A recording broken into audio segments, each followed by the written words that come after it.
فاتحة.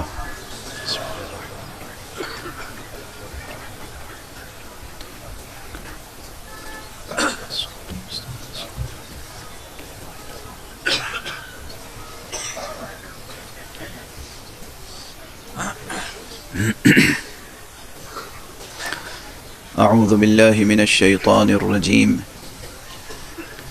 بسم الله الرحمن الرحيم. الحمد لله رب العالمين، والصلاة والسلام على أشرف الخلائق أجمعين، سيدنا وسيد الأولين والآخرين، حبيبنا وحبيب إله العالمين، إمام المرسلين وخاتم النبيين، أبي القاسم المصطفى محمد وعلى أهل بيته الطيبين الطاهرين الهداة المهديين المعصومين المظلومين، واللعنة الدائمة على أعداء الدين أجمعين. أما بعد، فقد قال الله تعالى عز اسمه في محكم كتابه ومتقن خطابه: بسم الله الرحمن الرحيم. من عمل صالحا وهو من ذكر أو أنثى وهو مؤمن فلنحيينه حياة طيبة ولنجزينهم أجرهم بأحسن ما كانوا يعملون. صدق الله العلي العظيم.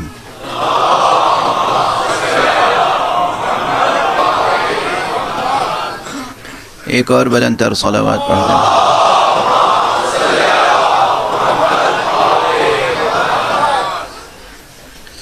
گزشتہ 2 شبوں سے قرآن حکیم کے سورہ مبارکہ نحل کی اسی آیت کریمہ کی روشنی میں حیات بعد الموت، حیات بعد الموت کے عنوان پر گفتگو کا سلسلہ جاری ہے. گزشتہ شب گفتگو اس مرحلے تک پہنچی اور 2 اصلیں، 2 فکری بنیادیں میں نے آپ حضرات کے سامنے بیان کرنے کی کوشش کی. ایک یہ کہ کوئی شے اگر وہ شے ہے تو پھر لا شے نہیں ہو سکتی. اگر وجود ہے تو وہ وجود عدم سے نہیں بدل سکتا، وہ وجود عدم نہیں بن سکتا، موجود معدوم نہیں ہو سکتا. یہ وہ اصل ہے جسے آپ سائنسی طور پر بھی اگر ثابت کرنا چاہیں تو ثابت کر سکتے ہیں. وہ پرانا جو اصول فزکس کی کتابوں میں پڑھایا جاتا ہے کہ میٹر اور انرجی ایک دوسرے سے تبدیل تو ہو سکتے ہیں مگر فنا نہیں ہو سکتے، نابود نہیں ہو سکتے. یہ اسی فلسفیانہ اصول کا سائنسی ترجمہ ہے. میٹر اور انرجی ایک دوسرے میں تو تبدیل ہو سکتے ہیں. میٹر کو انرجی میں تبدیل کیا جا سکتا ہے، انرجی کو میٹر میں تبدیل کیا جا سکتا ہے، لیکن فنا کر دیا جائے یہ ممکن نہیں ہے. یہی میں عرض کر رہا ہوں کہ ایک بار وجود اگر موجود ہو گیا تو پھر وہ معدوم نہیں ہو سکتا. اگر یہ اصل اچھی طرح سمجھ لی جائے تو مسئلہ معاد میں، مسئلہ آخرت میں بہت سے اشکالات جو علم کلام کی کتابوں میں ہیں وہ خود بخود ختم ہو جاتے ہیں. علم کلام یعنی وہ علم جو اصول دین سے متعلق بحث کرتا ہے. علم کلام وہ علم ہے جس میں ثابت کرتے ہیں توحید کے حقائق، نبوت کے حقائق، آخرت کے حقائق ثابت کرتے ہیں، بیان کرتے ہیں دلائل کے ساتھ، براہین کے ساتھ، استدلال کے ساتھ. یعنی فطرت یہ جانتی ہے اور مانتی ہے کہ خدا ہے، مگر اگر کوئی شخص ایسا پیدا ہو جائے جو فطرت کی بات نہ سن پاتا ہو، فطرت کی عبارت نہ پڑھ پاتا ہو، تو پھر اس کو بتانا پڑتا ہے کہ خدا ہے اور خدا ایک ہے۔ یہ بتانے کے لیے جس علم کو ہم کام میں لاتے ہیں اس کا نام ہے علم کلام۔ اسی طرح فطرت یہ جانتی ہے اور مانتی ہے کہ وہ جو مبدأ فیاض ہے، وہ جو حقیقت الحقائق ہے، وہ جو مبدأ المبادی ہے، وہ جو اول ہے اور آخر ہے، وہ جو ظاہر ہے اور باطن ہے، وہ ہر ایک سے براہ راست گفتگو نہیں کرتا، مگر جب جس سے چاہے گفتگو کر بھی لیتا ہے۔ یہ بات کہاں ثابت ہوگی، کہاں ڈسکس ہوگی؟ یعنی حقیقت نبوت، حقیقت وحی، ضرورت وحی، ضرورت نبوت۔ اور پھر جب عمومی طور پہ یہ ثابت ہو جائے کہ نبوت کی ضرورت ہے، وحی ایک حقیقت ہے، وحی نازل ہوتی ہے، تو پھر دوسرا مرحلہ یہ ہوگا ثابت کرنے کے لیے کہ کس شخص پر وحی نازل ہوئی۔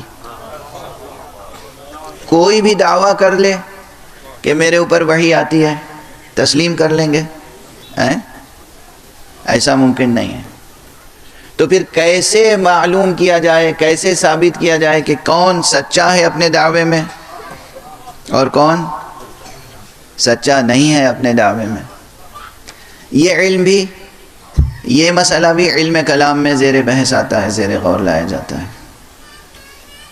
اسی طرح آخرت ہے، واقعاً قیامت آئے گی۔ بہت سے حضرات کو یہ یقینی نہیں ہے کہ قیامت آئے گی۔ بعض جوان ایسے ہیں جو کہتے ہیں کہ دیکھیے خدا پر تو ہمیں یقین ہے، ہم یہ مانتے ہیں کہ ایک خالق ہے، یہ بھی مانتے ہیں کہ محمد مصطفیٰ صلی اللہ علیہ وآلہ وسلم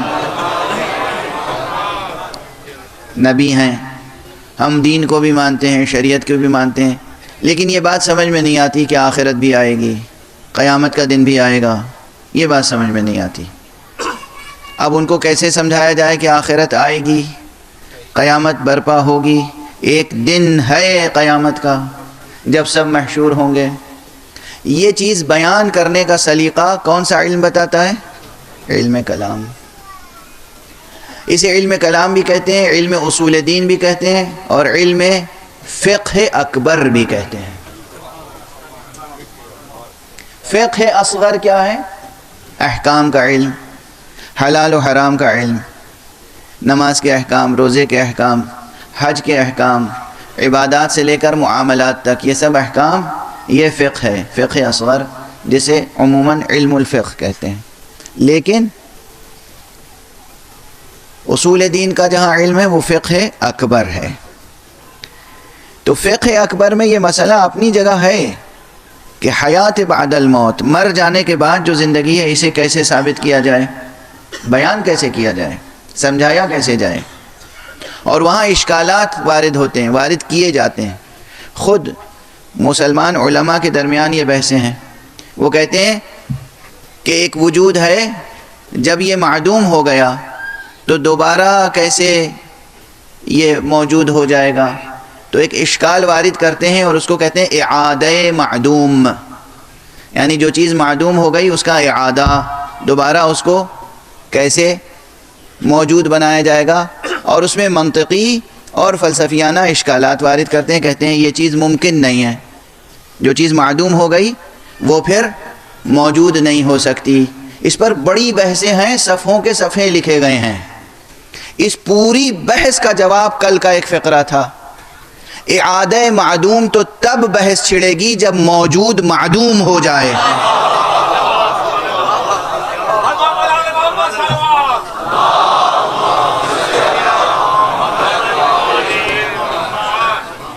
بلا سبب آپ زحمت کر رہے ہیں، اس قدر منہ شگافی فرما رہے ہیں، اس قدر ذہن کو تھکا رہے ہیں، کہ معدوم کا اعادہ کیسے ممکن ہے؟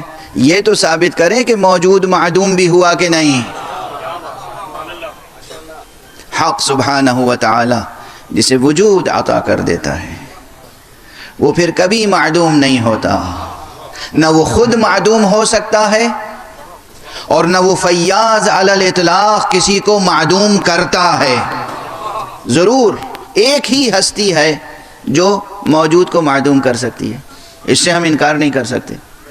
جس نے وجود بخشا وہی وجود کو سلب کر سکتا ہے۔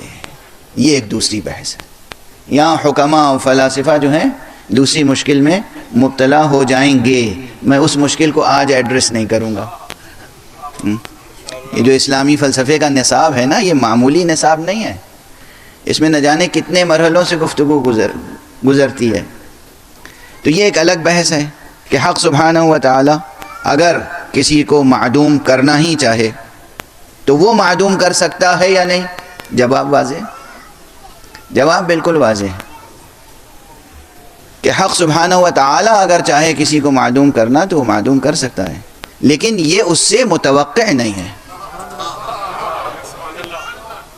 یہ چیز اس سے متوقع نہیں ہے کہ وہ معدوم کرے، اس لیے کہ وہ غنی علی الاطلاق ہے، وہ غنی ہے، وہ وجود بانٹتا ہے، وہ حیات بانٹتا ہے، وہ نعمتیں تقسیم کرتا ہے اور اس کے خزانے میں نعمتیں کبھی کم نہیں ہوتی۔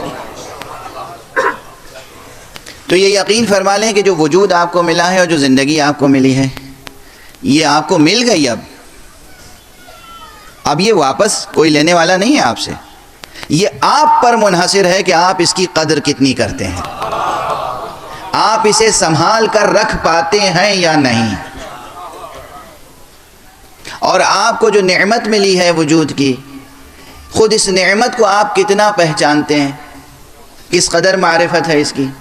آپ صرف اپنے اس مادی اور ظاہری جسم کو کل وجود سمجھتے ہیں، جو شیشے کے آئینے میں نظر آ جاتا ہے آپ کا چہرہ، آپ اسی کو اپنا چہرہ سمجھتے ہیں، یہ آپ کا چہرہ نہیں ہے، یہ آپ کو ملے ہوئے ایک لباس کا چہرہ ہے۔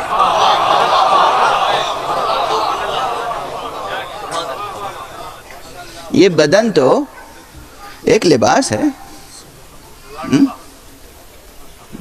میں اس وقت سر پہ سیاہ امامہ پہنے ہوئے ہوں، یہ بھی سنت رسول ہے، سفید امامہ اگر پہن لوں وہ بھی سنت رسول ہے، اور ایک موقع ایسا ہوگا کہ ہو سکتا ہے کہ میں گلابی رنگ کا امامہ پہن لوں، وہ بھی سنت رسول ہے۔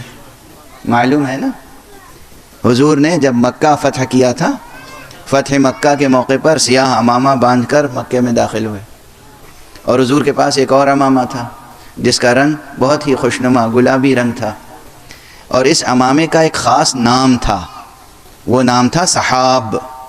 حضور صلی اللہ علیہ وآلہ وسلم کی ایک خاص سنت یہ تھی، آپ کا طرز عمل یہ تھا، طریقہ کار یہ تھا کہ آپ اپنی ہر چیز کا ایک نام رکھ دیتے تھے، ہر شے کا نام رکھ دیتے تھے، ردا کا نام رکھ دیتے تھے، 2-3 ردائیں تھیں تو ہر ردا کا نام الگ الگ تھا، سواریوں کے نام الگ الگ رکھ دیے تھے، آپ کے پاس اگر 2 امامے تھے تو دونوں کے نام الگ الگ تھے، تو ایک خاص امامہ تھا جو آپ کو بہت پسند تھا، بہت عزیز تھا، اس کا نام آپ نے رکھا تھا سحاب۔ سحاب کے معنی بادل کے بھی ہیں، ابر، اس امامے کا نام تھا سحاب، توجہ ہے۔ اور بعض روایتوں میں یہ ہے کہ اس امامے کا رنگ نہایت ہی خوشنما گلابی رنگ تھا، اور یہ امامہ حضور اس وقت پہنے ہوئے تھے جب آپ آخری حج سے واپس آ رہے تھے۔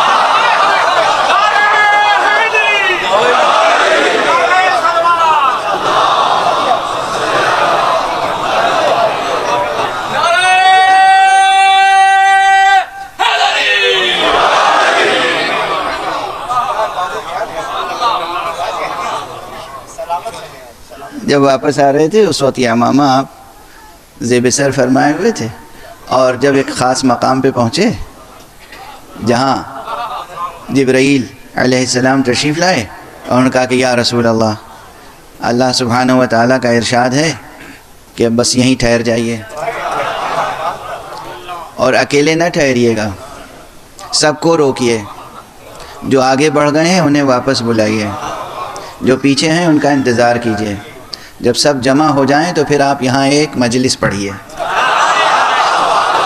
ایک صلوات پڑھ دیجیے محمد۔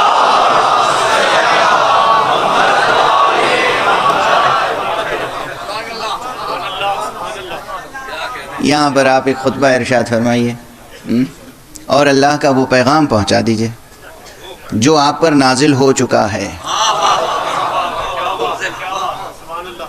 اب وہ پیغام پہنچا دیجیے جو نازل ہو چکا ہے، عجب انداز ہے، جو آپ پر نازل کر دیا گیا ہے وہ پہنچا دیجیے۔ میں قسم دے کر قرآن کی تمام مسلمانوں سے پوچھتا ہوں، کبھی ایسا ہوا کہ کوئی پیغام آیا اور حضور نے نہ پہنچایا ہو؟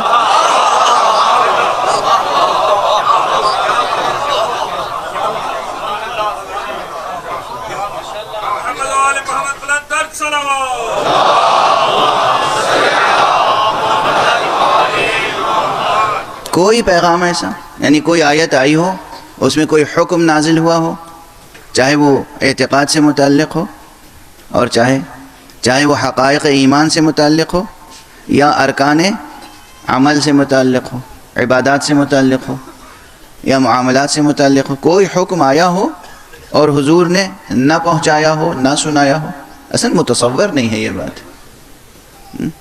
اس کے معنی ہے کہ جتنے پیغام جبرائیل علیہ السلام لے کر آئے وہ سب حضور فوراً سنا دیتے تھے۔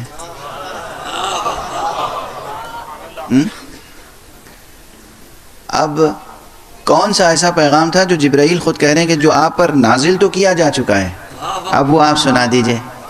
اور ہمارے آپ جستجو کیجئے پورے قرآن میں کہ وہ کون سا پیغام ہے۔ بھئی ایک آیت دوسری آیت کی تفسیر کرتی ہے نا، القرآن یفسر بعضہ بعضہ، یہ ایک اصول ہے، قرآن کی ایک آیت دوسری آیت کی تفسیر کرتی ہے، قرآن کا ایک مقام دوسرے مقام کی وضاحت کرتا ہے۔ تو قرآن مجید میں بسم اللہ الرحمن الرحیم سے پڑھنا شروع کرتے ہیں اور والناس تک چلے جاتے ہیں۔ کون سا ایسا مقام ہے جہاں کوئی بات کہی گئی ہے اور وہ حضور نے نہ پہنچائی ہو؟ غور فرمائیں، ہے نا سوال؟ جا کر تحقیق کیجیے گا، تحقیق کی بات ہے، جستجو کی بات ہے۔ کون سا ایسا پیغام ہے جو آیا ہو اور حضور نے چاہے کیسے ہی نامساعد حالات رہے ہوں، یعنی خود توحید کا پیغام اور اپنی نبوت کا اعلان اس مکے میں جہاں اللہ کے گھر میں بتوں نے قبضہ کیا ہوا تھا، اس مکے میں جہاں اللہ کے گھر میں خانہ کعبہ میں بتوں کا قبضہ تھا، وہاں وحدانیت کا اعلان اور نبوت کا اعلان کچھ آسان تھا، مگر کیا حضور نے نہیں کیا؟ اب یہ کس حکم کی طرف اشارہ ہے؟ خطرناک ترین حالات میں حضور نے جو حکم دیا گیا وہ سب عمل بھی کیا، پہنچایا بھی۔ لیکن یہاں پر آنے کے بعد اب بات آ گئی تو بات بڑھتی چلی جا رہی، ورنہ نہیں تو بس بطور مثال عرض کر رہا تھا میں کہ یا ایھا الرسول بلغ ما انزل الیک من ربک، اے رسول پہنچا دیجئے، تبلیغ کر دیجئے، پہنچا دیجئے وہ حکم، وہ بات جو آپ پر نازل کی جا چکی ہے۔ اب قرآن مجید میں صرف ایک مقام ہے جہاں اس ماں سے ملتا جلتا ایک ماں موجود ہے۔ یا ایھا الرسول بلغ، کیا بلغ؟ ماں، میم الف ماں، یہ دو حرف کا ایک کلمہ ہے۔ کبھی کبھی دو حرف کا ایک کلمہ کیا قیامت کا کلمہ ہوتا ہے کہ اس کی تشریح و تفسیر میں سینکڑوں صفحے لکھے جائیں تب بھی حق ادا نہ ہو۔ یہ قرآن ہے، کوئی اور کتاب تھوڑی ہے، یہ تو دو حرفی کلمہ ہے۔ قرآن میں تو ایک حرف کا کلمہ بھی ایسا موجود ہے کہ جس کی تفسیر لکھنے بیٹھیے تو کبھی مکمل نہیں ہوگی اور ڈھونڈنے کی ضرورت نہیں ہے، جہاں سے قرآن شروع ہوتا ہے وہیں پہلا حرف بائے بسم اللہ۔ یہ بے ایک حرف نہیں ہے، ایک مکمل کلمہ ہے، جو عربی داں حضرات ہیں، عربی گرامر جانتے ہیں، وہ سمجھتے ہیں یہ ایک حرف نہیں ہے اس معنی میں جیسے حروف تہجی کے حروف ہوتے ہیں. حروف تہجی ہے نا، الفابیٹ جسے کہتے ہیں، اے بی سی. انگریزی میں بھی اس کی مثال مل سکتی ہے.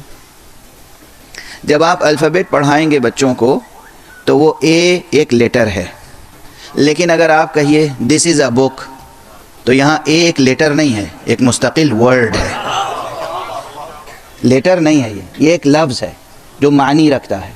اسی طرح عربی میں کبھی کبھی ایک حرف نہیں شمار ہوتا، ایک پورا کلمہ شمار ہوتا ہے، ایک لفظ ہے، جملے کا ایک جزو ہے. اگر وہ جزو ہٹا دیا جائے تو جملہ بے معنی ہو جاتا ہے. تو ایک حرف بھی عربی زبان میں قرآن مجید کا ایسا ہے کہ اگر تفسیر لکھیں تو سینکڑوں صفحے لکھتے چلے جائیں اور سلسلہ ختم ہو. یہ تو 2 حرف کا کلمہ ہے، وہ بے ایک حرف ہے، اور یہ ماں میم الف 2 حرف کا کلمہ ہے. اب ایسے ہی دوسرا کوئی ماں تلاش کیجئے قرآن مجید میں، ایک ماں کو دوسری ماں سے تفسیر کرنے کی کوشش کیجئے تو آپ کو مل جائے گا. کہاں ملے گا؟ جب معراج پیغمبر کا تذکرہ ہوگا. سورہ مبارکہ نجم، والنجم اذا ہوا ما ضل صاحبکم وما غوا. اب یہ بات آگے جب بڑھے گی تو ایک منزل وہ آئے گی کہ فَأَوْحَى إِلَىٰ عَبْدِهِ مَا أَوْحَى، اور اس منزل قاب قوسین او ادنیٰ پر رب اکبر نے اپنے عبد کی طرف وحی کی، جو چاہا وحی کی. اوحا الی عبدہ ما اوحا، وہاں بھی ما کہہ کر پیغام کو راز میں رکھا گیا.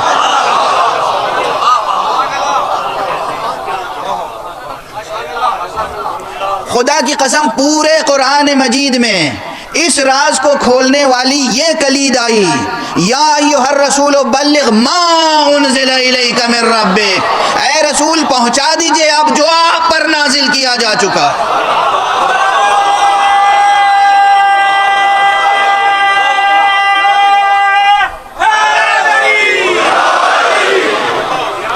میں دست ادب جوڑ کے ایک بات عرض کیے بغیر آگے نہیں بڑھ سکتا. اللہ کا ہر حکم اہم ہے، ہر حقیقت جو وحی کے پیرائے میں نازل کی گئی اہمیت رکھتی ہے، اس میں کسی شک اور شبہے کی بات نہیں ہے. اور معراج مصطفیٰ صلی اللہ علیہ وآلہ وسلم کے اسرار بھی بہت ہیں. کسی ایک بات کو ہم نہیں کہہ سکتے کہ بس یہی ہے راز معراج.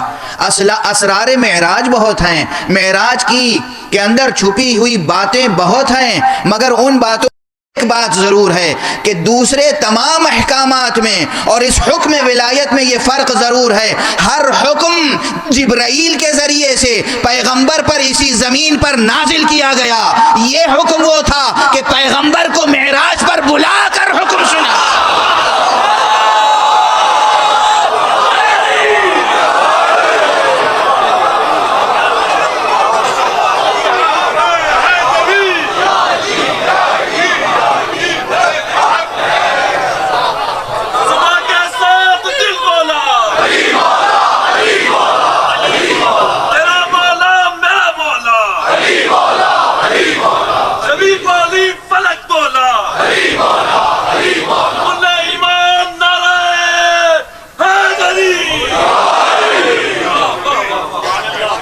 یہ بات تو بالکل سامنے کی ہے نا.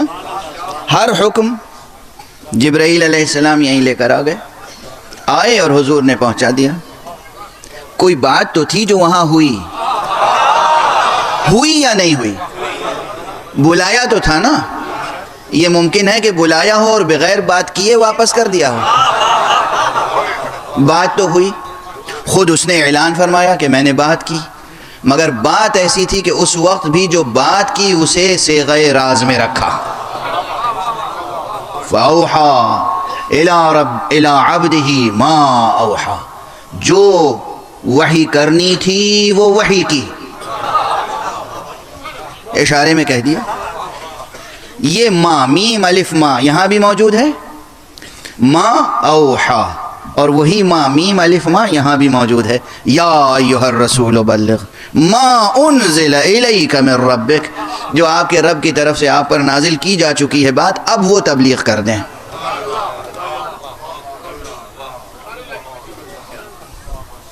عجب منزل ہے. بحث کچھ اور تھی لیکن مثال میں یہ بات آ گئی تو میں نے گزارش کر دی. یہ جو موقع ہے کہ حضور صلی اللہ علیہ وآلہ وسلم مقام غدیر خم پر ٹھہر کر، اچھا جب اس قدر اہتمام سے بات تھی تو پہنچایا بھی اہتمام سے. خدا کی قسم آج بھی اگر آپ میدان غدیر میں چلے جائیں، یہ روایت میں اپنے برادر بزرگ جناب حجت الاسلام والمسلمین مولانا سید ذوالقدر رضوی صاحب، پروردگار ان کا سایہ شفقت سلامت رکھے، ان کی روایت سے نقل کر رہا ہوں. ماشاءاللہ انہوں نے اس وقت اجازہ روایت حاصل کیا تھا جب ان کی عمر صرف 19 برس تھی. اس وقت سب سے پہلے انہوں نے حوزہ علمیہ نجف اشرف میں حضرت علامہ آیت اللہ سید احمد مستنبط سے اجازہ حاصل کیا تھا، اجازہ روایت. اس وقت سے ان کا اشتغال علم حدیث میں ہے، حدیث اور رجال میں. ابھی اس مرتبہ وہ حج پہ تشریف لے گئے تو وہاں ایک شخص ملا انہیں اور اس نے کہا آپ کو معلوم ہے کہ ہر جگہ آپ کو جانے کی اجازت دی جاتی ہے مگر غدیر میں جانے کی اجازت نہیں دی جاتی. اس کا سبب معلوم ہے؟ عجیب و غریب سبب ہے. بہرحال جس نے بھی کہا میں آپ تک پہنچا رہا ہوں. کا سبب ایک بڑا یہ ہے کہ آج بھی اگر غدیر میں جائیں تو آج بھی وہ آواز گونجتی ہوئی سنائی دیتی ہے، من کنت مولا فہذا علی مولا.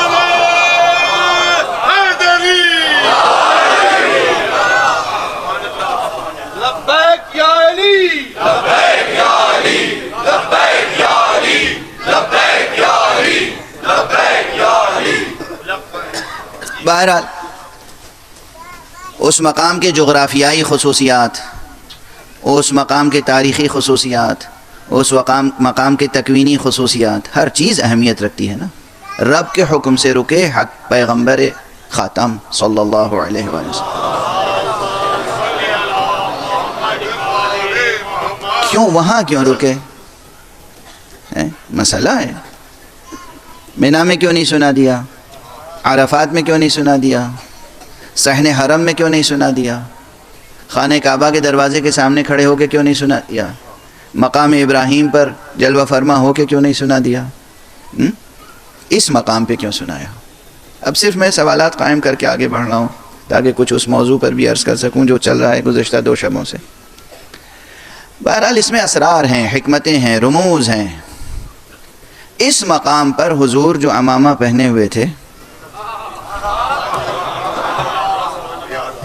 وہ عمامہ گلابی تھا، یا اس عمامے کا نام صحاب تھا.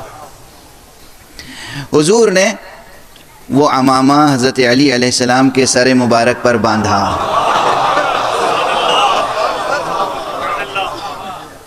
اور علی کا ہاتھ میں لے کر کہا من کنت مولا فہذا علی مولا.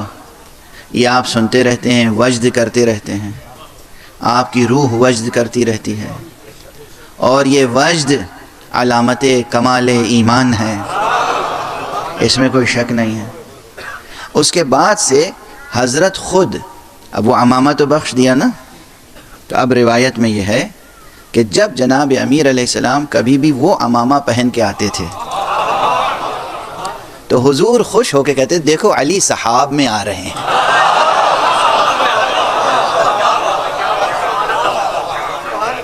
خوش ہو کے فرماتے دیکھو علی صحاب میں آ رہے ہیں. اس روایت کا پس منظر یہ ہے، اب لوگوں نے یہ کہا کہ دیکھیے یہ قوم دیوانہ ہے اور یہ کہتی ہے کہ علی صحاب میں آتے ہیں، یعنی علی بادلوں میں آتے ہیں.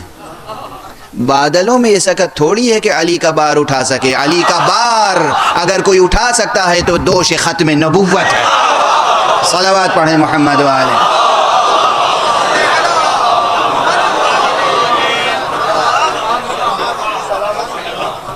ایک بلندر صلوات پڑھ دیں.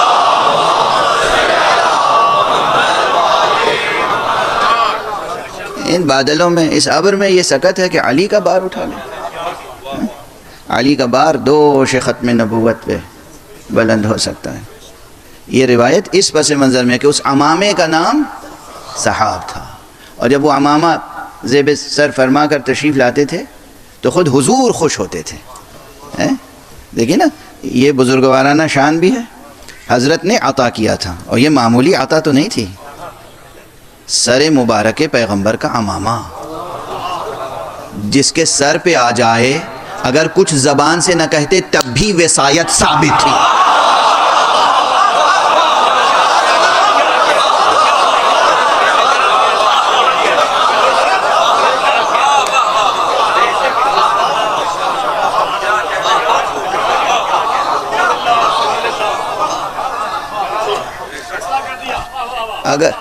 اگر دل روشن ہو، اگر دل روشن ہو، اگر ذہن صاف ہو، طبیعتیں پاک ہوں، طینت پاکیزہ ہو، نیتیں شفاف ہوں، اللہ کا خوف ہو، رسول کی معرفت ہو، انسانیت کی قدریں زندہ ہوں، تو حضور کی نسبت سے یہ ایک سند کافی ہے. جانشینی، خلافت، وصایت، امامت حضور اپنے سر سے اتار کر کسی کے سر پہ امامہ رکھ دیں، کافی ہے. یہ بڑی سند ہے. جبکہ علی وہ ہے کہ اس کے سر پہ ایک مرتبہ نہیں امامہ رکھا ہے. تاریخ سے پوچھو خیبر میں امامہ رکھا تھا یا نہیں؟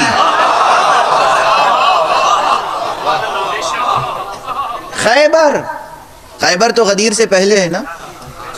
غدیر کی روایت اگر کمزور ہے تو خیبر کی روایت کو کیا کہیں گے؟ بس فرق یہ ہے کہ ایک بار جنگ کے موقع پر امامہ رکھا، ایک بار بزم میں امامہ رکھا، یعنی کہہ دیا جنگ ہو تو علی میرا جانشین ہے، بزم ہو تو علی میرا جانشین.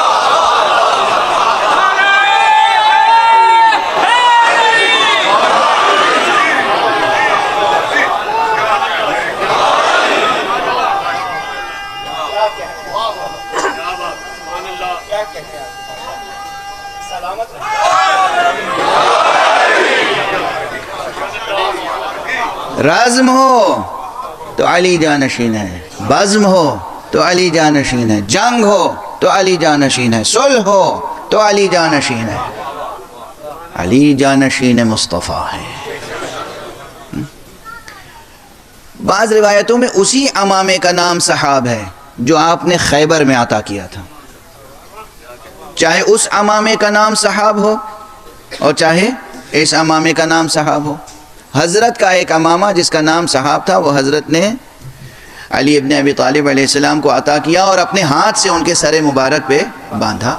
آپ ذرا اندازہ کیجئے، اکثر اخبارات میں آتا ہوگا آج اس مدرسے میں مثلا دورہ حدیث شریف ختم ہو رہا ہے اور وہاں پر جو حضرت شیخ الحدیث ہیں وہ فاضل طلباء کے سر پہ دستار بندی کریں گے.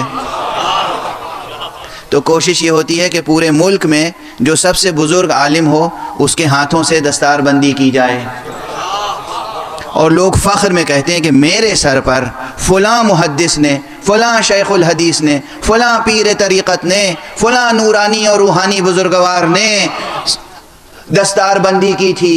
یہ بتاؤ تاریخ میں کوئی اور نام ہے جس کے سر پہ مصطفیٰ نے دستار بندی؟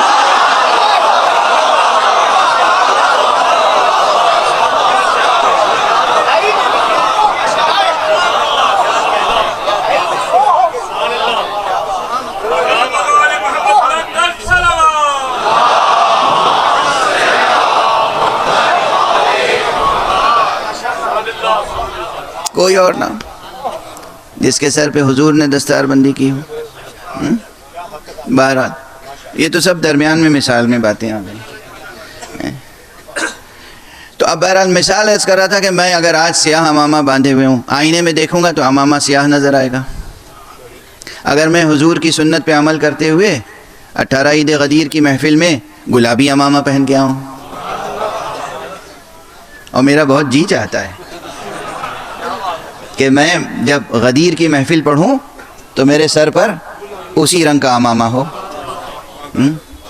تو اگر آؤں اور آئینہ سامنے رکھا جائے تو گلابی نظر آئے گا، ہے نا. لباس جیسا ہوگا آئینے میں وہ لباس نظر آئے گا.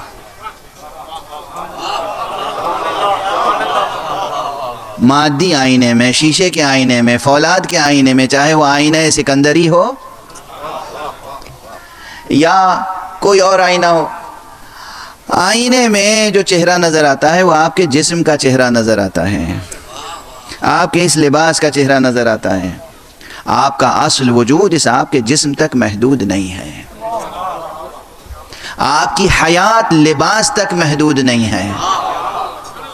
آپ جس طرح لباس تبدیل کرتے ہیں لیکن زندگی نہیں بدلتی، زندگی برقرار رہتی ہے۔ صرف یہ ہے کہ کبھی کبھی زندگی کی کیفیت کا اظہار کرنے کے لیے لباس تبدیل کیا جاتا ہے۔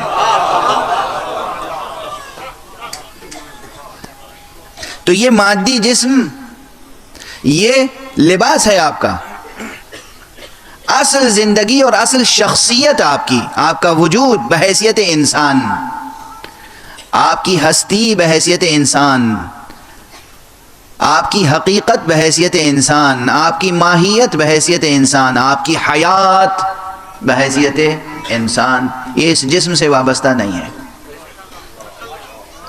تو آئینے میں اس جسم کو دیکھ کر نہ سمجھیں کہ آپ کا وجود بس یہی ہے، اس لیے آپ یہ سمجھیں کہ یہ جسم سے روح کا تعلق ختم ہو گیا تو اب زندگی ختم ہو گئی، نہیں، اتنا ہی کہیں جتنی حقیقت ہو۔ یہ کہنے کی مشق کیجئے، یہ بہت بڑی مشکل ہے، جتنی حقیقت ہو اتنی ہی کہی جائے۔ حقیقت یہ ہے کہ روح کا جسم سے تعلق ختم ہو گیا، بس اتنا ہی کہیے، جسم سے روح کا تعلق ختم ہو گیا تو اب اس دنیا میں یہ جسم مردہ ہو گیا، یہ جسم مردہ ہو گیا، روح نہیں مری۔ روح وہ شے نہیں ہے جو مر جائے، روح عین حیات ہے۔ پھر وہی بات آئے گی، ممکن نہیں ہے کہ حیات موت بن جائے، ممکن نہیں ہے کہ نور ظلمت بن جائے، ممکن نہیں ہے کہ وجود عدم بن جائے، ممکن نہیں ہے کہ حیات موت بن جائے۔ روح عین حیات ہے، اس لیے روح کبھی نہیں مرے گی، جسم مرے گا۔ اور اس جسم کے مر جانے سے یہ حق نہیں ہے کسی کو کہ اعلان کر دے کہ فلاں شخص مر گیا۔ یہ جو ہم کہتے ہیں نا، یہ ہماری زبان کی مجبوری ہے، یہ اس زمان و مکان کے حصار میں جو ہم رہتے ہیں، یہ ہمارے بعض محاورات کی مجبوری ہے، یہ ہماری زبان کی مجبوری ہے۔ یہ بھی پرانا جملہ اسی ممبر سے اسی صحن میں کہا تھا 6B ماڈل ٹاؤن میں جناب بدر حیدر صاحب کے مودت کدے پر، اور وہ یہ تھا کہ زبان کی مجبوریاں کہاں کہاں ہمیں مجبور کرتی ہیں۔ یہ بھی زبان کی مجبوری ہی تو ہے جو ہم محمد کو بشر کہتے ہیں۔ صلوات پڑھ دیجئے محمد والے۔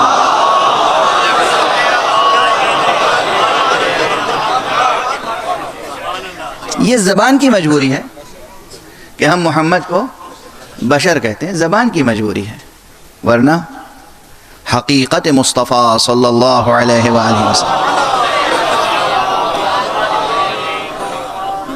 وہ حقیقت ہے جو لفظوں میں بیان نہیں ہو سکتی، لفظوں میں بیان نہیں ہو سکتی۔ حقیقت مصطفیٰ، حقیقت محمدیہ، مقام ختم نبوت ممکن نہیں ہے کہ لفظوں میں ادا ہو جائے۔ ہمیں سمجھانے کے لیے لفظیں استعمال کی گئیں اور حضور کو بشر کہا گیا۔ اب یہ جو ہم موت کا لفظ استعمال کرتے ہیں، کہتے ہیں فلاں صاحب مر گئے، یہ زیب نہیں دیتا۔ ایک لفظ درست ہے، بالکل صحیح استعمال ہوتا ہے، انتقال کر گئے۔ انتقال یعنی ایک جگہ سے دوسری جگہ منتقل ہونا، یا ارتحال یا رحلت یعنی ایک جگہ سے دوسری جگہ منتقل ہو گئی، یہ تعبیریں درست ہیں۔ لیکن مر گئے، فنا ہو گئے، ختم ہو گئے، یہ تعبیریں قطعاً درست نہیں ہیں۔ کسی انسان کے لیے درست نہیں ہے، مومن کے لیے تو ممکن ہی نہیں ہے کہ کہا جائے۔ اسی لیے مومن کے لیے دوسرا کلمہ کہا سکھایا ہے پیغمبر نے، پیغمبر صلی اللہ علیہ وآلہ وسلم نے سکھائی ہے یہ بات۔ فرمایا ہے کہ دیکھو عام لوگوں کو اگر تم کہتے ہو کہ مر گئے تو کہہ لیا کرو مگر من مات علی حب آل محمد مات شہیدا، جو محبت آل محمد پر دنیا سے گزر جائے وہ شہید ہوتا۔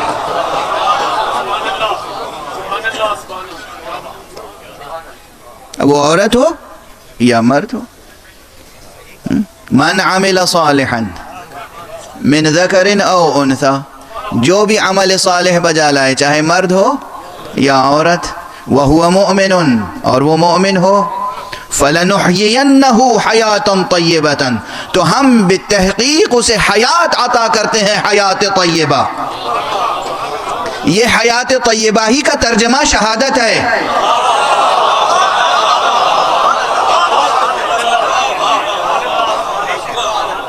اسی حیات طیبہ کی دوسری تعبیر ہے شہادت، یعنی جو عمل صالح بجا لائے اور وہ صاحب ایمان بھی ہو، پھر ہم اس کی زندگی کو ایک مستعار زندگی قرار نہیں دیتے بلکہ ہم اسے حیات جاوید عطا کر دیتے ہیں، ہم اسے شہید بنا دیتے ہیں۔ شہید، اب یہ یاد رکھیے کہ لفظ شہید بھی بعض حضرات یہ سمجھتے ہیں کہ لفظ شہید بھی صرف ایک طرح کا تکلف میں کہا جانے والا لفظ ہے، ایسا نہیں ہے۔ یعنی جیسے اعزازاً کسی کو کہہ دیتے ہیں، مجھے اپنی ہی دی ہوئی مثال یاد آ رہی ہے، بہت پہلے شاید 20-25 برس پہلے یہ مثال دی تھی، پھر آج دہرا رہا ہوں کہ لوگ یہ سمجھتے ہیں کہ جیسے کوئی گھر پہ آ جائے مہمان، تو اگر بے تکلف مہمان ہے، دوست ہے، برابر کا ہے، اپنے سے چھوٹا ہے، تو کہتے ہیں بھئی آؤ کھاؤ، تم بھی کھاؤ ہم بھی کھا رہے ہیں، کھاؤ بسم اللہ شروع ہو جاؤ، جیسے بھی کہہ لیں۔ اگر کوئی بزرگ ہے تو کہتے ہیں تناول فرمائیے، عمل ایک ہے کھانا، عمل ایک ہے، حقیقت عمل حقیقت فعل ایک ہے کھانا۔ اب آپ چاہیے آئیے کھائیے، اور چاہے کہہ دیجئے کہ آئیے تناول فرمائیے، چاہے آپ فرمائیے کہ آئیے نوش فرمائیے، چاہے آپ کہہ دیجئے کہ نوش جان فرمائیے، ہے نا؟ اور مختلف تعبیریں بھی ممکن ہیں۔ یہ صورتحال نہیں کہ فعل ایک ہو اور اسے کہہ دیا گیا ہو یہ موت ہی ہے جسے ہم شہادت کہہ رہے ہیں۔ اور فرما رہے ہیں حقیقت فعل ایک نہیں ہے کہ ہم موت کو شہادت کہہ رہے ہیں، موت وہ ہے جو چکھ کے نفس گزر جاتا ہے، شہادت وہ مرتبہ ہے جو حق ہمیشہ کے لیے عطا کرتا ہے۔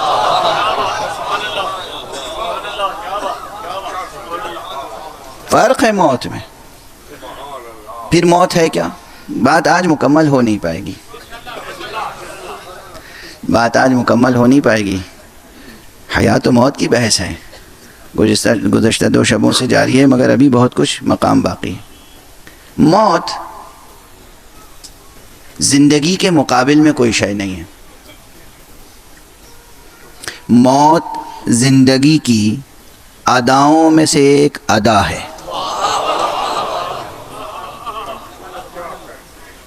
زندگی کی اداؤں میں سے ایک ادا ہے موت، اور کچھ نہیں۔ موت زندگی کے مقابل میں کچھ ہے ہی نہیں، اس لیے کہ زندگی کے مقابل میں کچھ ہے ہی نہیں، وجود کے مقابل میں کوئی شے ہے ہی نہیں، زندگی کے مقابل میں کوئی شے ہے ہی نہیں۔ یہ سب حکیمانہ بحثیں ہیں، یہ فلسفیانہ بحثیں ہیں، یہ خطیبانہ بات نہیں ہے، یہ واہ واہ سبحان اللہ کے لیے نہیں عرض کر رہا ہوں، یہ اپنے اذہان عالیہ میں محفوظ کر لیں اور زندگی بسر کریں اس یقین کے ساتھ کہ ہمیں کبھی بھی نابود نہیں ہونا ہے، ہمیں کبھی فنا نہیں ہونا ہے، ہم پیدا کیے گئے ہیں بقا کے لیے۔ دیکھیے اب یہ 2 کیفیتوں میں فرق کیا ہے؟ یہ ایک چیز ہوتی ہے تھیوری، نظریے کے طور پہ جب کوئی چیز اختیار کی جاتی ہے تو اس کا اثر عمل میں بہرحال ظاہر ہوتا ہے۔ اگر کسی جگہ آپ کو ٹھہرایا جائے اور معلوم ہو کہ بس رات بھر کا قیام ہے، صبح ہمیں کہیں اور جانا ہے، تو آپ اس مکان کی تزئین میں کوئی محنت نہیں کریں گے، جیسا ہے ہمیں تو رات گزارنی ہے اور صبح کہیں اور جانا ہے۔ اور اگر آپ کو یہ بتا دیا جائے کہ یہاں آپ کو کچھ دن رہنا ہے تو اب اگر آپ کو رہنا ہے تو آپ اس کو اپنے لائق بنائیں گے، اگر وہاں کچھ کثافت ہے تو اسے صاف کریں گے، پاک کریں گے، نظافت و نفاست کا ثبوت دیں گے، ہے نا؟ یہی آثار مرتب ہوتے ہیں۔ اگر آپ کو یہ بتا دیا جائے کہ آپ کو تو فنا ہونا ہے بالآخر، تو پھر زندگی بسر کرنے میں دل لگے گا؟ اور اگر یہ بتایا جائے کہ آپ کو فنا نہیں ہونا ہے، ہمیشہ رہنا ہے، بقا کے لیے پیدا کیے گئے ہیں، فنا کے لیے نہیں، اب آپ کی زندگی کا انداز بدل جائے گا۔ اسلام نے، قرآن نے، خطیب قرآن خاتم النبیین صلی اللہ علیہ وآلہ وسلم نے، بلکہ تمام انبیاء نے جو آخرت کا عقیدہ اور حیات بعد الموت کا عقیدہ پیش کیا ہے، اس حقیقت سے روشناس کیا ہے، اسی لیے کہ زندگی بسر کرو تو زندگی کو عطاء الہی اور نعمت الہیہ اور فیضان الہی سمجھ کر اس کی قدردانی کرو، وہ نقش حیات بناؤ جو کسی کے مٹائے نہ مٹ سکے۔ یہ یقین رکھو کہ تمہیں ہمیشہ ہمیشہ رہنا ہے، فنا نہیں ہو جانا ہے۔ تمام انبیاء نے یہ پیغام دیا، مگر جس انداز سے یہ پیغام محمد عربی صلی اللہ علیہ وآلہ وسلم نے دیا، وہ انداز ہی کچھ اور ہے۔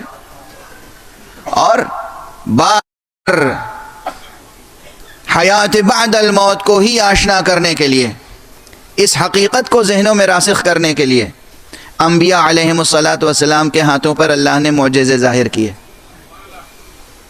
پھر پلٹ کر اسی مثال کی طرف آتا ہوں،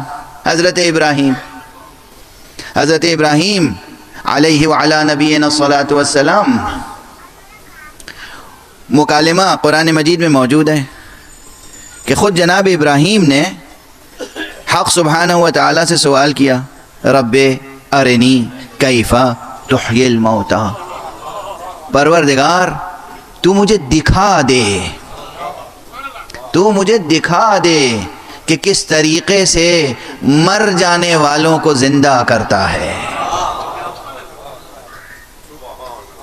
جو لوگ موت کی نیند سو جاتے ہیں انہیں تو زندہ کیسے کرتا ہے، مجھے دکھا دے۔ اس کے جواب میں وہ معجزہ ظاہر ہوا کہ ابراہیم، سوال کیا ہوا؟ اولم تؤمن، کیا تم ایمان نہیں رکھتے؟ جواب کیا تھا؟ بلا، ایمان رکھتا ہوں، ولیکن لیطمئن قلبی، مگر یہ سوال اس لیے کر رہا ہوں تاکہ میرا دل مطمئن ہو جائے۔ دست ادب جوڑ کے عرض کر رہا ہوں، جو حضرات بار بار کہتے ہیں کہ نبی خاتم کو دوسرے تمام انبیاء سے افضل نہ کہا کریں، یہ بھی ایک تحریک ہے۔ آل محمد کی فضیلت کیا برداشت کریں گے وہ جنہیں محمد کی فضیلت برداشت نہیں آئے؟ بار بار کہتے ہیں محمد رسول اللہ کو آدم سے، نوح سے، ابراہیم سے، موسیٰ و عیسیٰ سے افضل نہ کہیے، سب برابر ہیں۔ ہمیں یہ بتائیے کہ وہ کیسے ایک دوسرے سے برابر ہو سکتے ہیں؟ ایک طرف ابراہیم ہیں جو چاہتے ہیں کہ پروردگار کوئی ایسی نشانی دکھا دے کہ میرا دل مطمئن ہو جائے، ایک طرف وہ مصطفیٰ ہیں جن کا شاگرد یہ کہتا ہے، جن کی آغوش میں پلنے والا یہ کہتا ہے، لو کشف الغطاء لمزددت یقینا، اگر حجابات برطرف ہو جائیں تو میرے یقین میں کوئی اضافہ ہونے والا نہیں۔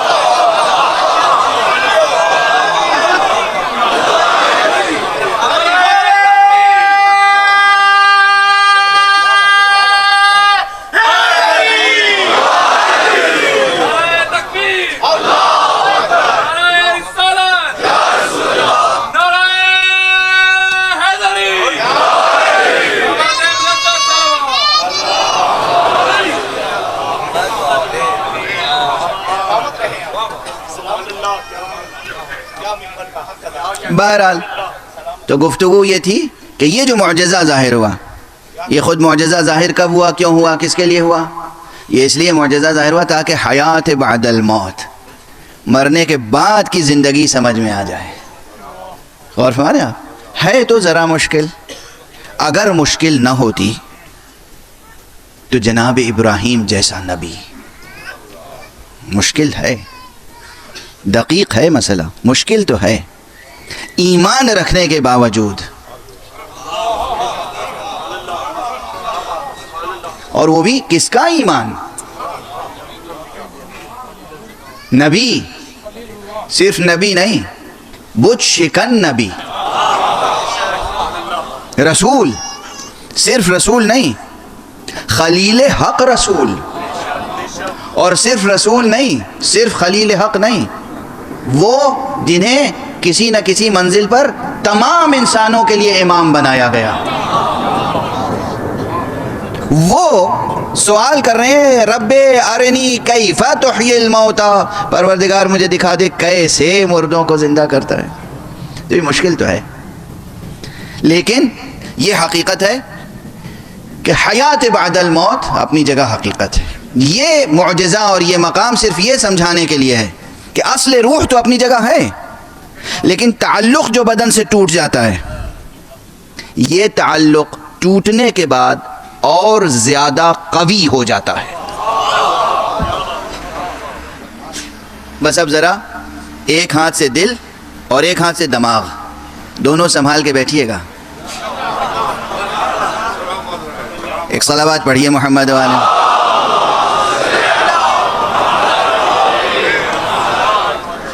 مسئلہ فلسفہ موت و حیات کا ہے، ارچنگ کے پورا وقت گزر چکا، مگر مسئلہ فلسفہ موت و حیات کا ہے۔ کل ایک جملہ ادا ہو گیا تھا زبان سے، اس دنیا میں آثار حیات ظاہر ہوتے ہیں تعلق سے، اس دنیا میں آثار حیات ظاہر ہوتے ہیں تجرد سے۔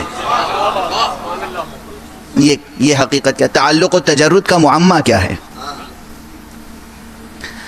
سورہ مبارک علق میں بھی، وہاں بھی فلسفہ تعلق پہ غور کیا جا سکتا ہے، اور ویسے بھی تعلق، دو چیزوں کا تعلق، ایک کا دوسرے سے متعلق ہونا اور ایک امر کا دوسرے امر پر معلق ہونا، ایک امر کا دوسرے امر کے ساتھ مشروط ہونا۔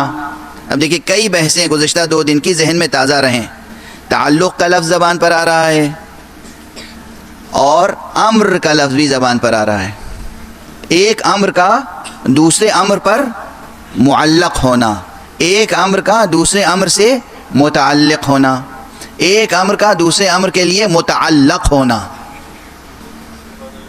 متعلق، متعلق، معلق اور امر، یہ سب الفاظ ہیں نا مشکل۔ دیکھیے آپ کہیں گے ہم آتے ہیں آسان مجلس سننے کے لیے، اور یہاں مشکلات نہیں، ہم آتے ہیں مشکل مجلس سنانے کے لیے۔ یہ حقائق دین کے حقائق بھی ہیں، یہ حقائق حیاتی حقائق بھی ہیں، وجودی حقائق بھی ہیں۔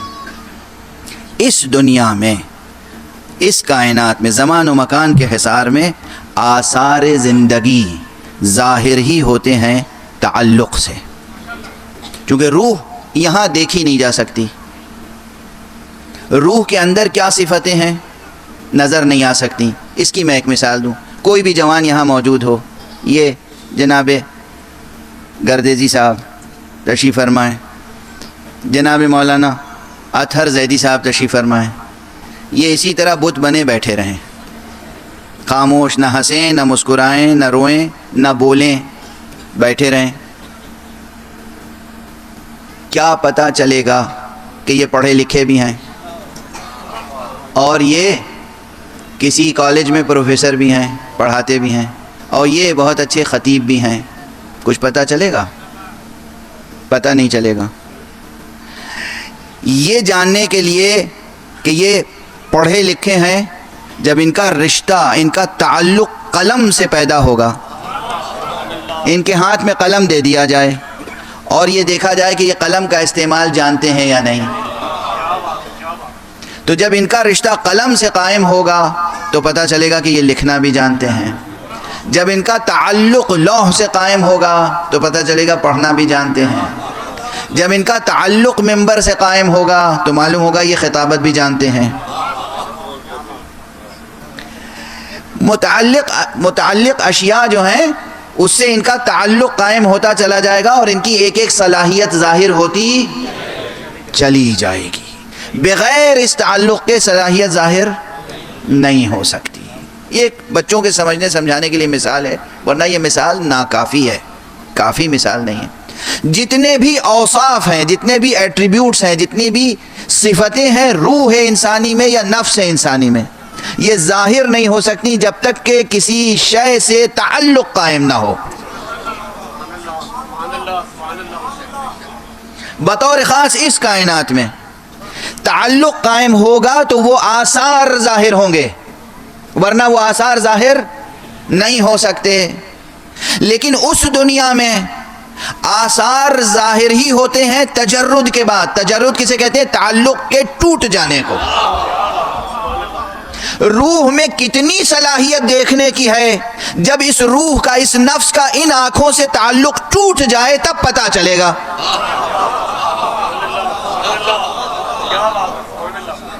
روح میں نطق کی کتنی صفت ہے، روح نے انسانی واقعاً نفس ناطقہ ہے، واقعاً اس میں جوہر ناطقیت موجود ہے۔ یہ تب واضح ہوگا کہ جب زبان ساکن رہے اور روح بولتی رہے۔ نفس میں دیکھنے کی صلاحیت، جب آنکھوں سے نفس کا رشتہ تعلق ٹوٹ جائے یعنی تجرد حاصل ہو تو اندازہ ہوگا کہ روح میں ویژن کتنا ہے، بینائی کتنی ہے، بینش کتنی ہے۔ توجہ ہے؟ زبان سے تعلق روح کا ٹوٹ جائے، تعلق تجرد سے بدل جائے تو پھر جوہر ناطقیت کی شناخت ہوگی۔ سننے کی صلاحیت نفس میں ہے یا نہیں؟ جب یہ سننے کی صلاحیت، کانوں سے تعلق روح کا، نفس کا ٹوٹ جائے، تجرد حاصل ہو جائے، کان اپنی جگہ ہے، نفس کا تعلق کانوں سے ختم ہو جائے، تعلق تجرد سے بدل جائے یعنی بے تعلقی ہو جائے، چاہے وہ کسی بھی درجے میں ہو، تو پھر پتہ چلے گا کہ نفس میں سننے کی صلاحیت کتنی ہے۔ غور فرما رہے ہیں آپ؟ واضح ہے یہ مثال؟ اب آخرت میں ہم دیکھیں گے بغیر آنکھوں کے، آنکھیں بند ہوں گی، آنکھیں ہوں گی نہیں، یہ آنکھیں نہیں ہوں گی، یہ تو اس جسم کے ساتھ پیوند خاک ہو جائیں گی، مگر نفس میں دیکھنے کی صلاحیت ہوگی، سننے کی صلاحیت ہوگی، بولنے کی صلاحیت ہوگی۔ یہ چیز اس دنیا میں رہتے ہوئے اس دنیا کی زندگی کی کیفیت سمجھ میں نہیں آ سکتی تھی اگر پروردگار خواب کی حیثیت سے ایک آیت خلق نہ کر دیتا۔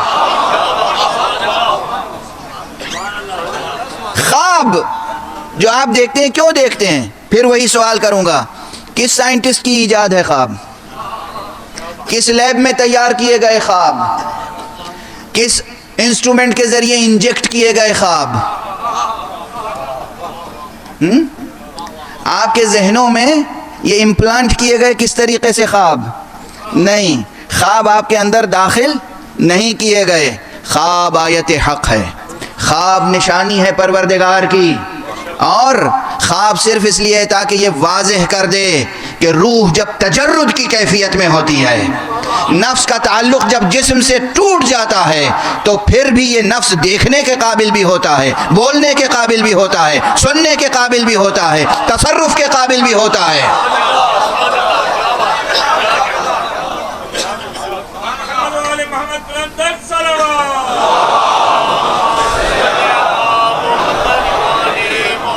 اب یہاں پر ایک روایت عرض کر رہا ہوں، اسی لیے ہمارے معصومین علیہم الصلاۃ والسلام سے ایک روایت وارد ہوئی ہے کہ جناب ابراہیم سے پہلے کوئی خواب نہیں دیکھتا تھا۔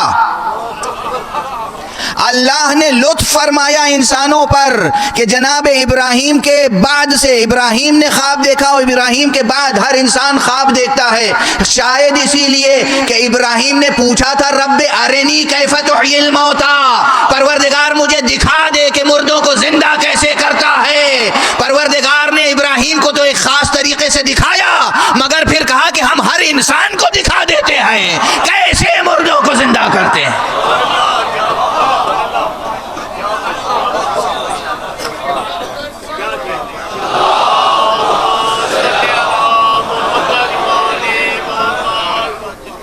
اور ہمارے بات کہاں کہاں سے گزر رہی ہے۔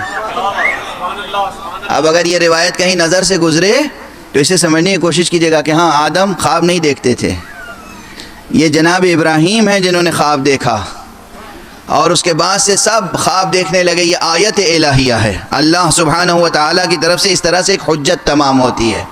جب تم سو جاتے ہو تو نیند اور موت میں فرق کیا ہے؟ کوئی فرق ہے؟ کوئی فرق نہیں ہے. کوئی فرق نہیں. قرآن مجید کی روشنی میں بھی کوئی بڑا فرق نہیں ہے. جب تم سو جاتے ہو تو بیدار کیسے ہوتے ہو؟ بس جیسے تم سونے کے بعد بیدار ہوتے ہو ایسے ہی مرنے کے بعد جلا دیے جاؤ گے.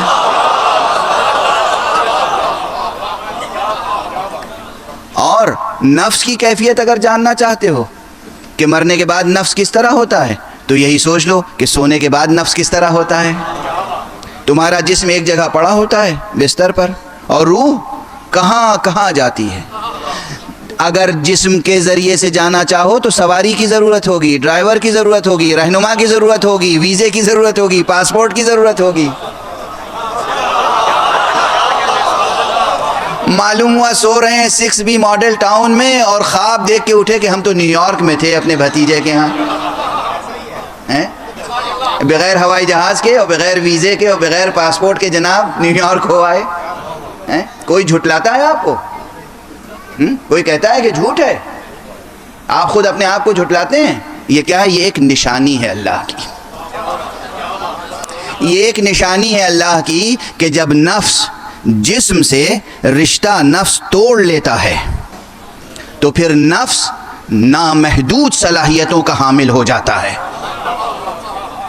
جسم کے ساتھ نیو یارک جانا چاہو گے تو بغیر سواری کے نہیں جا سکتے. اور اگر جسم سے نفس کا رشتہ تعلق اگر تجرد سے بدل جائے, اب سمجھ, تعلق اگر تجرد سے بدل جائے تو پھر کیا کیفیت ہوگی؟ جسم کہیں بھی رہے, نفس جہاں چاہے گا وہاں تک جا سکتا ہے. یہ ایک نشانی اور کتنی حقیقتوں کو سمجھا دیتی ہے. یہ ایک نشانی اور کتنی حقیقتوں کو سمجھا دیتی ہے. حیات بعد الموت کو سمجھنے میں خواب مدد کرتے ہیں, روح کے تجرد کو سمجھنے میں خواب مدد کرتے ہیں, نفس کے تجرد کو سمجھنے میں خواب مدد کرتے ہیں, نفس کے تجرد کے بعد وسعت کار کو سمجھنے میں خواب مدد کرتے ہیں. اور ایک چیز اور سمجھا دیتے ہیں کہ اگر نفس جسم سے غیر متعلق ہو جائے تو اس کا اختیار بڑھ جاتا ہے, جہاں تک چاہے چلا جائے,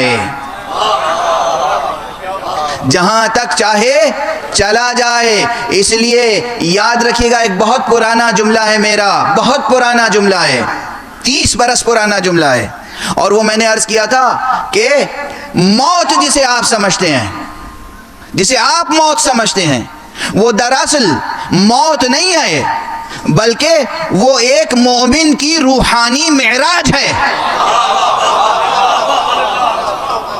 جسے آپ موت سمجھتے ہیں وہ فنا نہیں ہے, نابودی نہیں ہے, وہ مومن کی روحانی معراج ہے. اس لیے کہ جسم یہیں رہ جاتا ہے اور روح جو ہے وہ پرواز کرتی ہوئی ملائے اعلیٰ تک پہنچتی ہے باذن اللہ.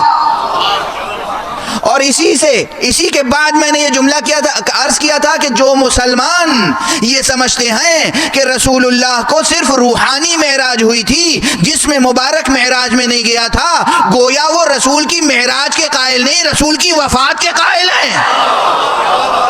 اس لیے کہ روح و جسم کی جدائی کا نام موت ہے, معراج نہیں. معراج نام پھر کس کا ہے؟ موت اور معراج میں کیا فرق ہے؟ موت میں نفس کو وہ تجرد حاصل ہوتا ہے کہ نفس جہاں چاہے چلا جائے جسم کو چھوڑ کر. معراج میں وہ تجرد حاصل ہوتا ہے کہ نفس جہاں چاہے جائے جسم کو لے کر ساتھ ساتھ. صلوات پڑھیں محمد و آل محمد.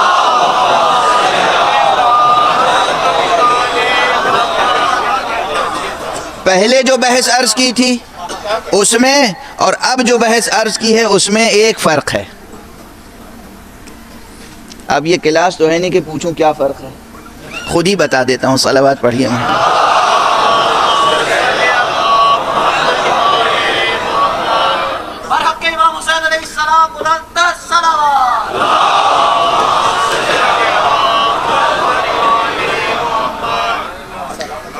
جملے معلوم ہوتا ہے کہ پہلے بھی یہی کہی تھی بات. نہیں مکرر عرض نہیں ہے.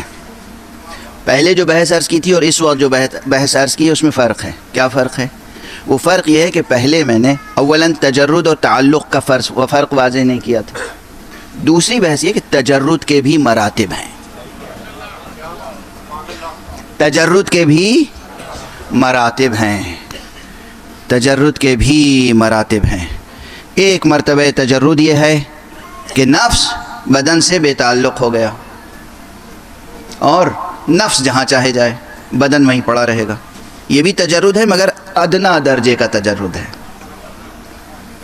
یہ تجرد کی ابتدائی منزل ہے.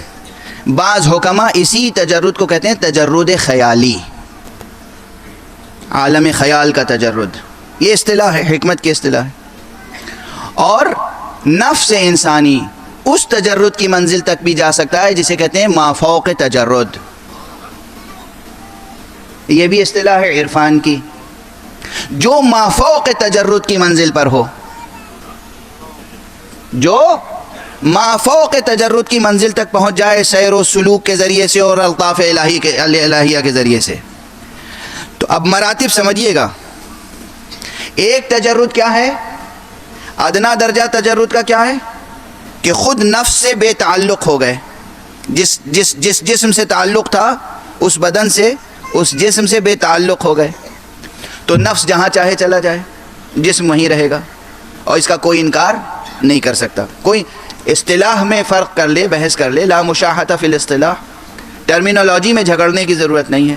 لفظ کو بت بنانے کی ضرورت نہیں ہے. لفظ کو بت بنانے کی ضرورت نہیں ہے. ٹرمینالوجیز میں، ڈیفینیشنز میں اور ایکسپریشنز میں، تعبیروں میں، لفظوں میں، عبارتوں میں، اس میں الجھنے کی ضرورت نہیں ہے.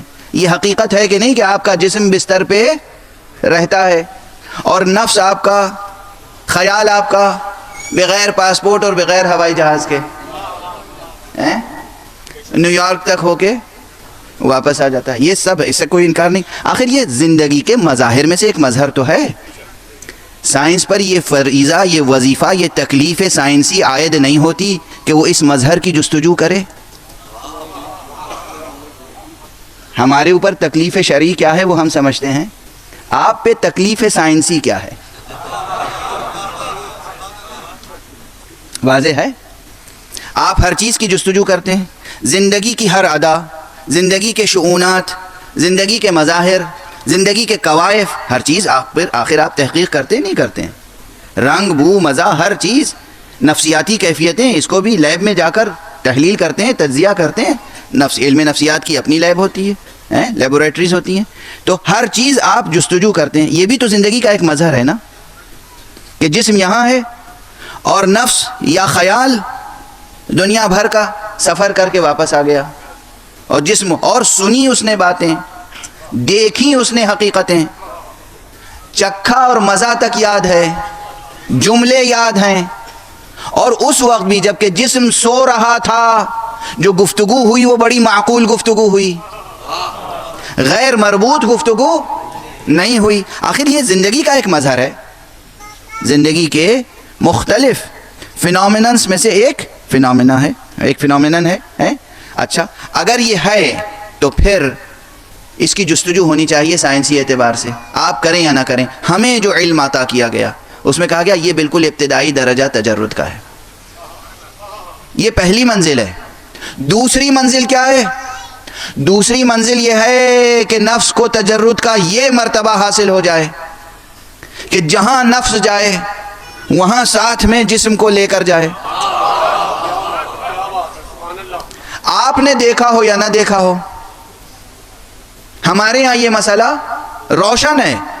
پہلی منزل میں طی الارض کے معجزات ہیں ہمارے سامنے. یعنی نفس اگر قوی ہو تو انسان قدم اٹھاتا ہے اور چند قدموں میں فاصلے طے ہو جاتے ہیں. پہلے زمینی فاصلے طے ہوتے ہیں، اور اگر نفس قوی ہو تو پھر فضائی فاصلے طے ہوتے ہیں. یہ بیان یہاں اسی منبر پہ معراج کے سلسلے میں ہو چکا ہے. اب ایک تیسری بات عرض کر رہا ہوں، جسے تجرد کے عالم میں اور قوت نصیب ہو. یہ نفس کا تجرد ہے کہ وہ اپنے جسم کے علاوہ دوسرے جسم کو بھی جس طرح چاہے تصرف کرے.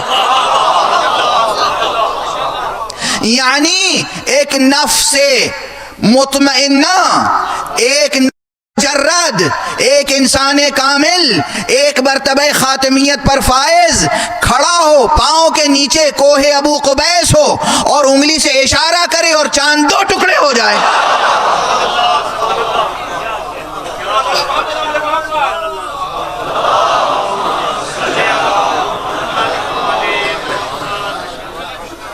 اور فرما رہے آپ شک نہ کریں، شک نہ کریں. پہلے نفس کی حقیقت کو تو سمجھیں تو صحیح کہ اس نفس میں مافوق تجرد ہوتا چلا جائے گا تو نفس میں کیا کیفیتیں پیدا ہوں گی. اور اگر سامنے درخت ہو اور درخت سے کہے کہ ادھر آ جاؤ، تو درخت اگرچہ چلتا نہیں، اس کے قدم نہیں ہیں، اس کی جڑیں ہوتی ہیں جو ایک جگہ ثابت رہنے ہی کے لیے ہوتی ہیں، لیکن وہ درخت چلتا ہوا آ جائے گا نفس مطمئنہ کے قریب، نفس مجرد کے قریب. اگر پتھر کو اٹھا لے تو اس کی ماہیت تبدیل ہو جائے گی. یہ سب کس کے تصرفات ہیں؟ یہ نفس مجرد کے تصرفات ہیں. اور یاد رکھیے گا ایک جملہ، جب اس دنیا میں رہتے ہوئے جہاں آثار زندگی تعلق ہی سے ظاہر ہوتے ہیں، وہاں اگر صاحب تجرد آثار دکھا سکتا ہے تو جہاں آثار زندگی کا انحصار ہی تجرد پر ہے، وہاں اس کی زندگی کی کیا کیفیت ہوگی؟ صلوات پڑھ دے محمد و آل محمد.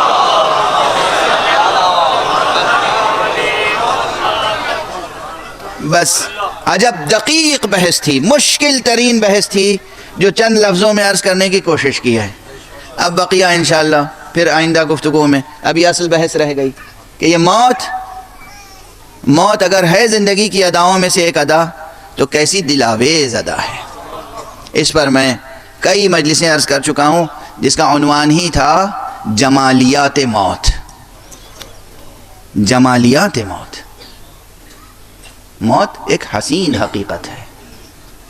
موت کا حسن، موت کا جمال اور اس کے جمالیاتی آثار، اس پر کسی نے گفتگو شاید نہیں کی ہے، مگر اس فقیر نے گفتگو کی ہے. ہر چند کہ وہ گفتگو بھی ابھی نامکمل ہے، لیکن بڑی حد تک کراچی میں جناب نجم الحسن جعفری صاحب کے محبت قدے پر ان کے عزا خانے میں یہ بحثیں گزارش کر چکا ہوں کہ موت کے جمالیاتی آثار کتنے ہیں. اب طاقت نہیں ہے کہ میں عرض کر سکوں، یہ بحث چاہتی ہے.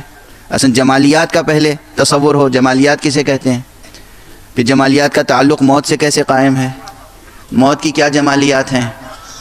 یہ گزارش کرنے کے لیے ایک مفصل مجلس درکار ہے، مگر اب طاقت نہیں رہ گئی. ایک جملہ عرض کروں گا. اگر جمالیات موت کو دیکھنا ہو کہ کس نے کس طریقے سے موت کے جمال کو دیکھا ہے اور موت کے جمالیاتی آثار کو بیان کیا ہے، تو بھی کہیں اور جانے کی ضرورت نہیں. 2-3 فقرے حوالے میں کافی ہیں. سب سے پہلے تو خود پیغمبر اکرم صلی اللہ علیہ وآلہ وسلم، آپ کے فقروں میں چھوٹے چھوٹے جملوں میں ایک عجیب و غریب جملہ ملتا ہے. آپ نے فرمایا تحفۃ المؤمن الموت. موت مومن کا تحفہ ہے. ہدیۃ المؤمن الموت. موت مومن کا ہدیہ ہے. ہدیہ کوئی اچھی چیز ہوتی ہے یا ناگوار شے ہوتی ہے؟ یہیں سے سوچنے کے لیے دروازے کھلتے ہیں موت کی جمالیات کیا ہو سکتی. میں طالب علموں کے لیے ریسرچ کی راہیں صرف معین کر کے جا رہا ہوں. حضور فرما رہے ہیں موت ہدیہ ہے، وہ بھی کس کا؟ مومن کا. عجب. ہدیہ بھی کس شان کا ہے؟ اور پھر ہدیے سے محبت ہوتی ہے. ہدیہ خوشگوار ہوتا ہے. ہدیہ ہمیشہ نفس کے لیے پسندیدہ ہوتا ہے. ہدیہ دیا جاتا ہے تاکہ کوئی خوش ہو، ناخوش کرنے کے لیے ہدیہ نہیں دیا جاتا. تو حقیقت یہ ہے عزیزان گرامی، اس دنیا کے مصائب سے جب نفس پشمردہ ہو جاتا ہے تو نفس مومن کو خوش کرنے کے لیے پروردگار کی طرف سے آنے والی موت ایک ہدیہ بن کے آتی.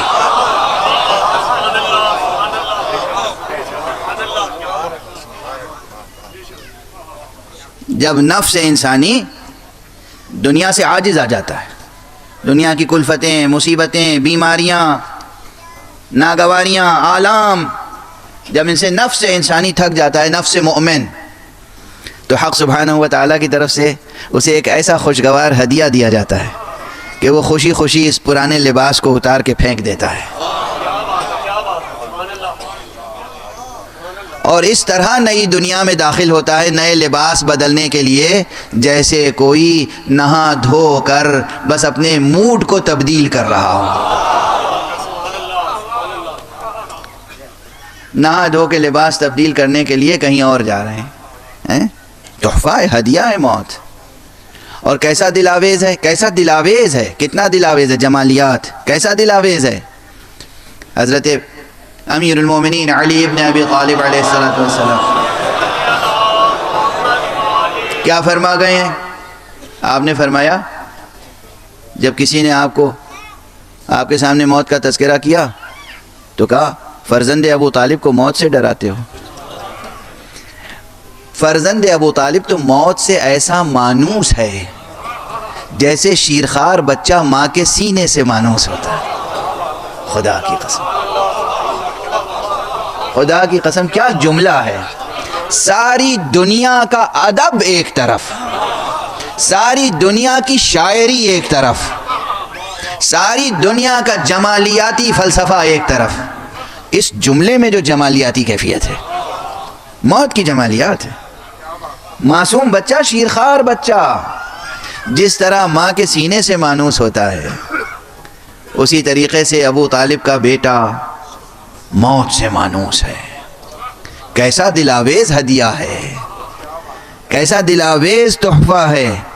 اور بس اب ایک جملے میں آپ کی طبیعتیں منقلب ہو جائیں گی۔ علی ابن ابی طالب نے علیہ السلام یہ جملہ جب فرمایا تھا تو آپ کا سن بلند تھا، عمر کافی ہو چکی تھی، اس لیے آپ نے جملہ تو کہا مگر اس جملے کے حقیقی معنی کو واضح نہیں کر سکتے تھے۔ یہ جملہ اگر واضح کیا ہے تو علی ابن الحسین نے۔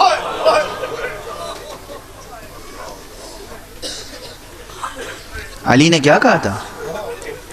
علی ابن ابی طالب نے کہا تھا کہ علی ابن ابی طالب، ابو طالب کا بیٹا، موت سے اس طرح مانوس ہے جیسے شیرخوار بچہ ماں کے سینے سے مانوس ہوتا ہے۔ اس معنی کو کون سمجھا سکتا تھا؟ اسے اس 6 مہینے کے بچے نے سمجھایا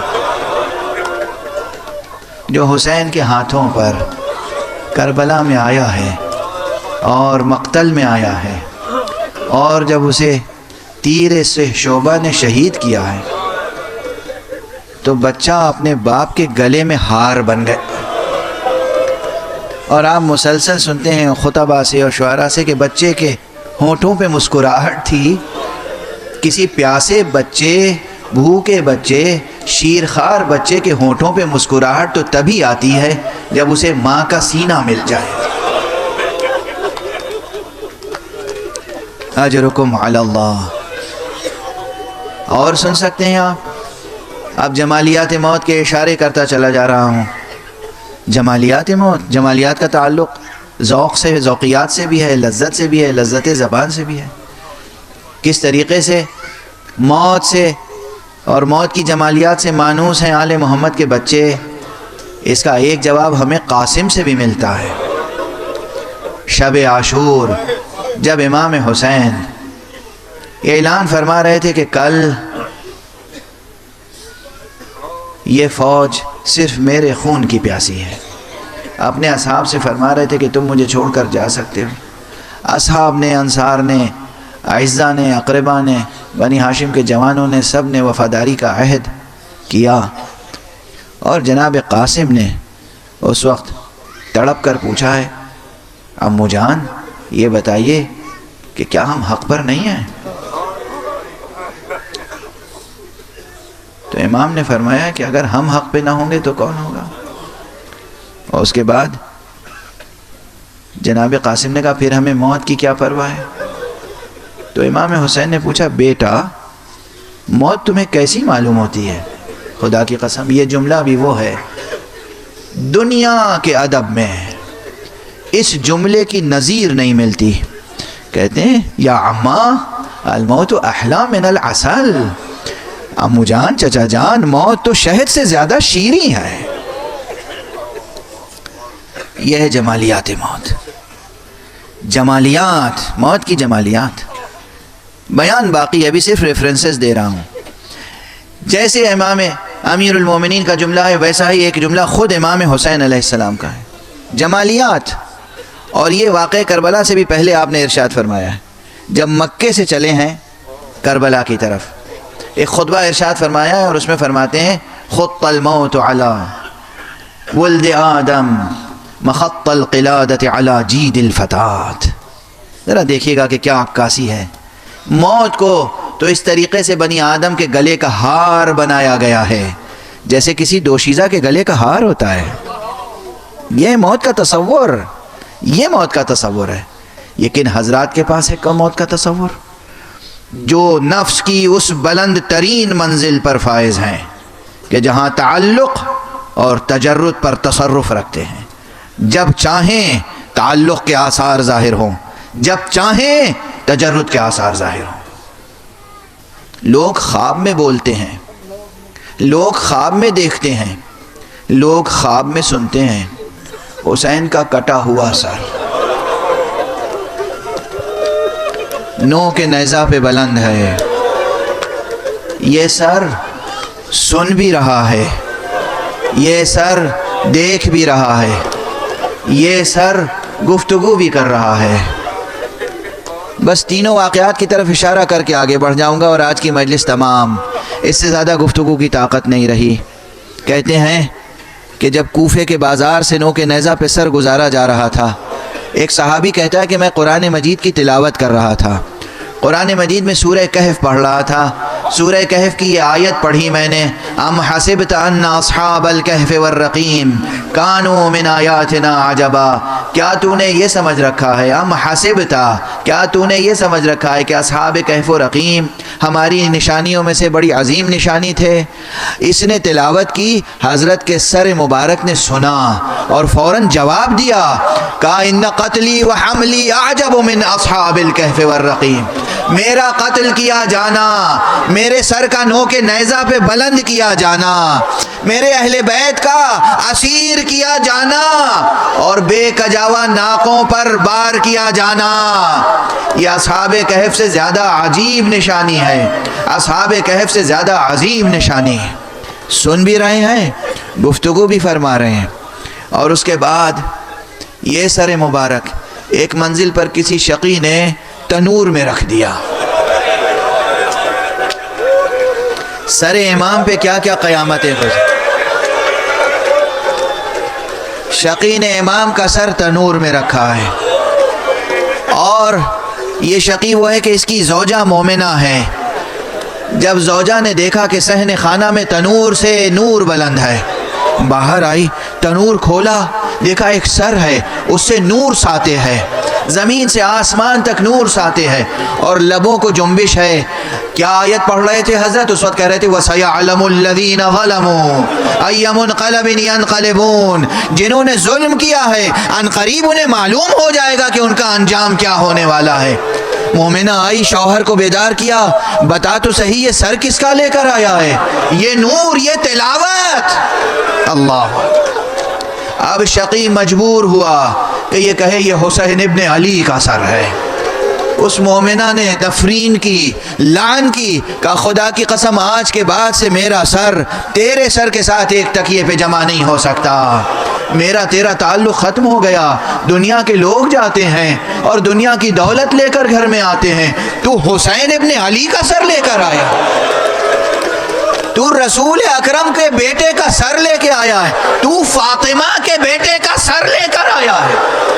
یہ مومنہ تھی یہ مومنہ تھی، آ کر صحن خانہ میں بیٹھ گئی، گریہ کرنا شروع کیا۔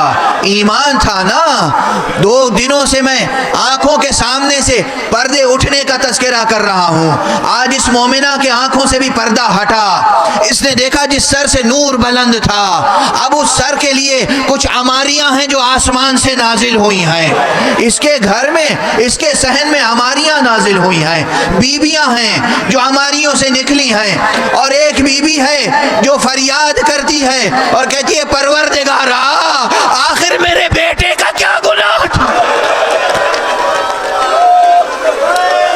اجرکم علی اللہ، اجرکم علی اللہ۔